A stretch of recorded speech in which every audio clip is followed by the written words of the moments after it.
Welcome to Tokyo Kitchen Japanese cooking class. Today I'm going to show you how to make chicken katsu. These are what you need to make 2 servings. Chicken breast, all-purpose flour, it's about 1/4 cup, salt and pepper, panko breadcrumb, and panko breadcrumb is a little bit coarser than regular western breadcrumb, and this gives nice crunchy texture to your chicken katsu. Some vegetable oil to deep fry katsu. And for the sauce, you can of course use tonkatsu sauce off the shelf. But if you can't get the tonkatsu sauce, you can also use some ketchup and Worcestershire sauce, 1:1. And some cabbage to serve with. Let's do the cabbage first. You need very thinly sliced cabbage, and you can of course use knife to do the job, but it's easier to use this kind of vegetable slicer. So today I'm using it. So here I have very thinly shredded cabbage. So release the cabbage in cold water like this and leave it about 5 minutes and then drain and dry. Then chicken.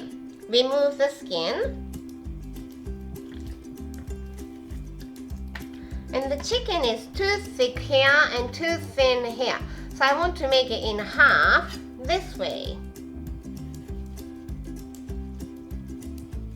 Like this, so the thickness is even. Sprinkle some salt and pepper on both sides of the chicken.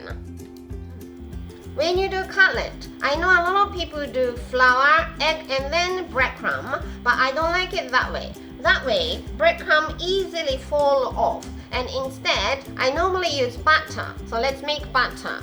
1/4 cup flour into the bowl and same amount of water. So flour and water is 1:1. Mix it. And using one hand, you dip the chicken into this butter, and then using the other hand, you put breadcrumb.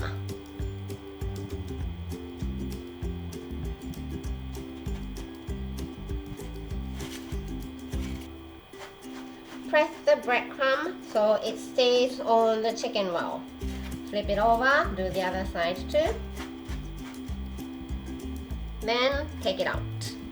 And if you have leftover panko breadcrumb like this, you can just keep it in freezer bag and freeze and use it next time when you make chicken katsu or tonkatsu.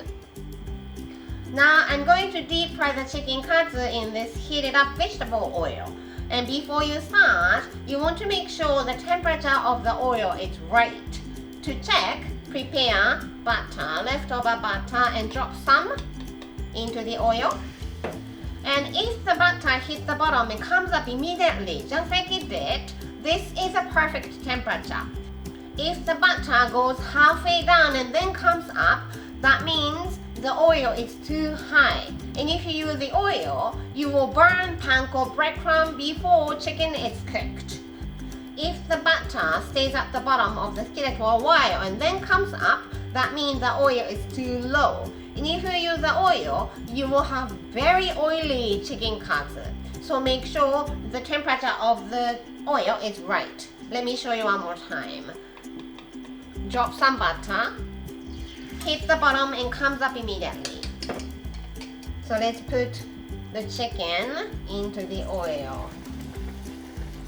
I'm going to cook it about 6 to 8 minutes total. After you put them in the oil, I notice a lot of people want to keep touching it like this, but don't. Breadcrumb, panko breadcrumb will fall off and you will have naked deep fried chicken. I'm cooking it about 3 minutes, so let's check the color of the bottom. Nice golden brown, so let's flip it over. And I'm going to cook the other side for another 3 to 4 minutes. Let's see the color of the bottom side. Nice golden brown, so let's take them out and drain. Chicken katsu is ready, so let's cut and serve. Prepare cabbage on one side of the serving plate, and this is going to be the pillow for your chicken katsu. When you cut it, you don't slice, you cut it like this.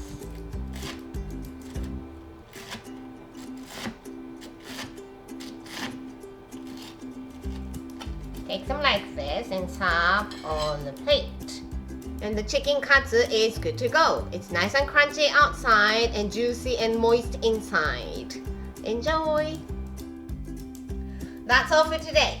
Deep frying can be a little bit too much work, but trust me, it is worth trying. I hope you enjoy making and eating this crunchy chicken katsu. More videos coming up, so don't forget to subscribe and turn the notification bell on so that you don't miss anything. Bye for now.